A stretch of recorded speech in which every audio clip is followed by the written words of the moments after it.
So you're a real estate investor. You've been there, right? Staring at a spreadsheet late at night, just wondering, are these numbers actually any good? It is the question every single one of us asks. How much cash flow is really enough? Well, in this explainer, we're going to break it down and give you a clear, modern framework to answer that exact question, especially for the market we're seeing in 2026. This is it, the million-dollar question. For years, we've all heard the old rules of thumb. Just make sure you get $200 per door, or, oh, just follow the 1% rule. But let me tell you, in today's market, with everything that's going on, those old rules, they're not just a little outdated. Honestly, they can be flat out dangerous for your portfolio. Look, if you're still using metrics like $200 per door or the 1% rule to make buying decisions, you're basically navigating with an old, tattered map. It just doesn't work anymore. Those rules have no idea what to do with today's interest rates or rising insurance costs or how different every single local market is. The game has totally changed, and if we want to win, we need a much smarter way to play. Okay, so let's get right into that smarter way. We're going to shift our thinking here. We're moving away from just a simple, raw dollar amount and moving toward a powerful percentage. A percentage that tells you the real story of how hard your money is actually working for you. This, right here, is what separates the amateurs from the pros. But first, we have to get this definition right, because this is where so many people trip up right at the start.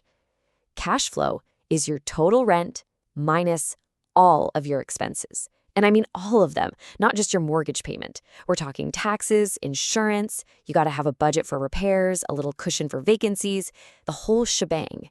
If you're only subtracting the mortgage, you're living in a fantasy world. That's not a real number. And this leads us to a really crucial mindset shift. The question isn't just, how much money will this make? No, the better question, the smarter question is, how efficiently is the cash I'm putting in working to make that money? It's all about efficiency.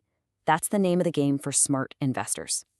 So how do we measure that efficiency? We use a metric called cash-on-cash return. It's a pretty simple formula, but it is incredibly powerful. You just take your annual cash flow and divide it by the total amount of cash you put into the deal. That gives you a percentage, your true rate of return.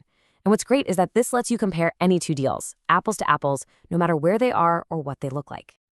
And here's exactly how you figure it out. It's just 3 simple steps. First, take your monthly cash flow, the real number, after all expenses, and multiply it by 12. That's your annual cash flow. Step 2, divide that number by the total cash you actually have in the deal. That's your down payment, your closing costs, any money for renovations. Then, step 3, multiply by 100, and boom, that's your cash-on-cash return. All right, so we know what to measure and how to measure it, but what's the magic number? What should you actually be aiming for? Well, I'm going to share the personal benchmark I use for every single deal I look at in this market. This is going to be your new North Star for analyzing properties. For me, that number is 7%. That's my target. For any property I'm considering, I have to see a clear, believable path to getting a 7% cash-on-cash return. Now, this isn't some number I just pulled out of a hat. There's a very good reason for it, and there's a really important catch you need to understand. And here's the catch. This is a stabilized return. This is not what I expect to get on day one. Let's say you buy a place that's kind of tired, maybe the rents are way below market. Your plan is to go in, renovate it, get better tenants in there at a higher rent. Stabilization is that point in the future when all that work is done and the property is humming along at its full potential. That could take, 12, maybe 18 months. But the plan to hit that 7% has to be rock solid from the beginning.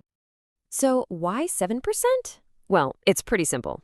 My real estate investments have to beat my other options, right? The stock market historically gives you about an 8 to 10% return. But with real estate, if I hit my 7% cash-on-cash target, I also get my tenant paying down my loan for me. That's like another 3% return right there. And the tax benefits, that can easily add another 2%. So you add it all up, and suddenly you're at around a 12% total return. That's significantly better than just parking my money in the stock market. And just look at this. This is why that little 4% difference is such a massive game changer over time. If you invest $100,000 at an 8% return, after 20 years, you've got about $466,000. Pretty good. But at a 12% return, that same $100,000 grows to almost $1 million. We're talking more than double the money. This is the power of compounding, and this is how you build real wealth. Now, that 7% target is a fantastic benchmark, but it's not a hard and fast rule you have to follow blindly. Think of it more as a starting point that you need to adjust based on your personal strategy and what market you're investing in. This is where we get into the real art of investing, the trade-off between cash flow and appreciation. There's almost always a trade-off, right? If you're investing in a hot, high-growth market, think Austin, for example, you might be perfectly happy with a lower cash-on-cash return, maybe just 3%. Why? Because you're betting on that property value to skyrocket over time. But if you're in a more stable, slow and steady market in the Midwest, you're not expecting crazy appreciation. So for that strategy, you should be demanding a much higher cash-on-cash return, maybe 8% or more. It all depends on your goal. But here's the thing. No matter what your personal target is, whether you're chasing that high-flying appreciation or you're all about maximizing that monthly cash flow, there is one golden rule for investing in this market that is absolutely non-negotiable. You cannot, under any circumstances, buy a property that has negative cash flow once it's stabilized. I'm going to say that again. Do not buy properties that lose money every month. I don't care if you think it's going to triple in value. An asset has to be able to support itself. Relying purely on appreciation isn't investing. It's speculating, it's gambling, and you don't want to gamble with your financial future. Think of positive cash flow as your ultimate financial safety net. It's the moat around your castle. It's what lets you hold on through anything life throws at you. A recession, losing your job, a sudden roof replacement.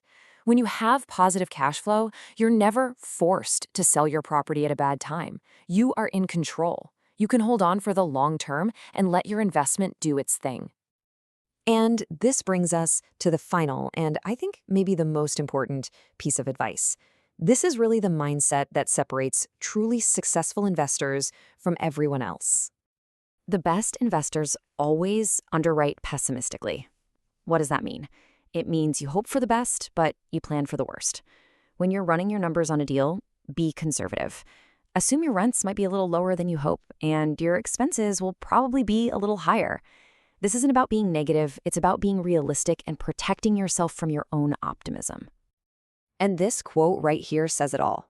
A solid 5% return that you've calculated with conservative, pessimistic numbers is infinitely better than some flashy 12% return an agent is dangling in front of you. One is a fortress built on solid ground. The other, well, it could be a house of cards. I've seen way too many people get burned chasing those flashy, unrealistic numbers. So the next time you're looking at a deal, I want you to ask yourself this question. Are my assumptions here building a fragile house of cards, or are they building a fortress? Are you just gambling on the future, or are you investing in a solid, cash-flowing asset that's going to protect you and your family no matter what happens? That choice, my friends, is yours to make.